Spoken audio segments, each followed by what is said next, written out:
गांव के किनारे एक बड़ा सा घर था जिसमें रहता था राजवीर, धनवान, शक्तिशाली और बेहद अहंकारी।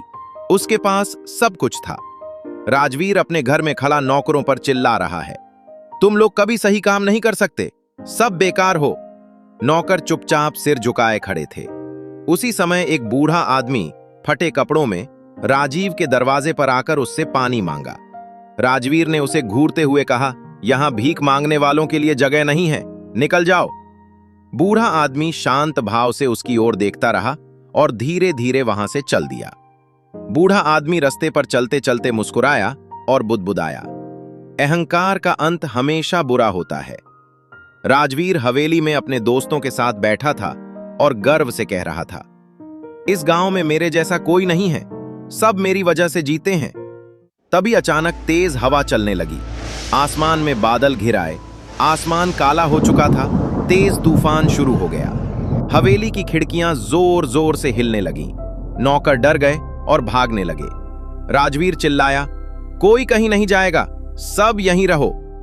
तभी एक जोरदार बिजली गिरी। बिजली गिरने के बाद सब कुछ शांत हो गया। हवेली का एक हिस्सा जल चुका था। राजवीर अब घबराया हुआ था। उसकी आंखों में डर साफ दिख रहा था। वो बाहर भागा। चारों तरफ बर्बादी थी। गांव वाले दूर खड़े थे, लेकिन कोई उसकी मदद के लिए आगे नहीं आया। राजवीर ने पुकारा, कोई तो मेरी मदद करो, लेकिन सभी चुप रहे। कोई तो मेरी मदद करो। राजवीर बार बार चिल्ला रहा था। तभी भीड़ में से वही बूढ़ा आदमी आगे आया।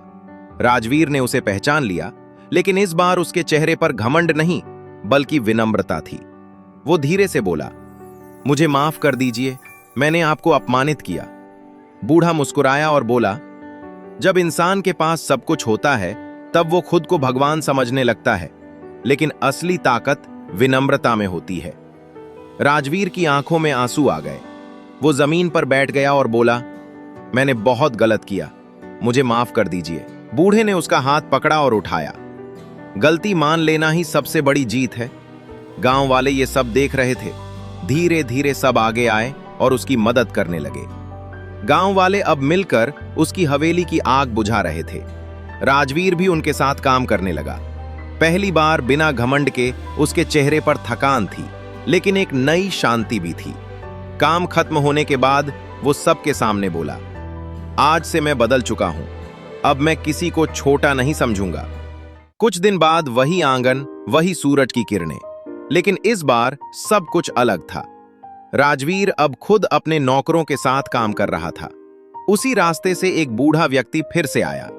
राजवीर ने उसे पानी दिया और सम्मान से बोला, आइए बाबा, आपका स्वागत है। बूढ़ा मुस्कुराया और उसकी आंखों में संतोष था। बूढ़े की मुस्कान धीरे धीरे गायब हुई और वो आगे बढ़ गया। कहानी की शिक्षा, अहंकार इंसान को अकेला कर देता है, जबकि विनम्रता उसे सबका प्रिय बना देती है।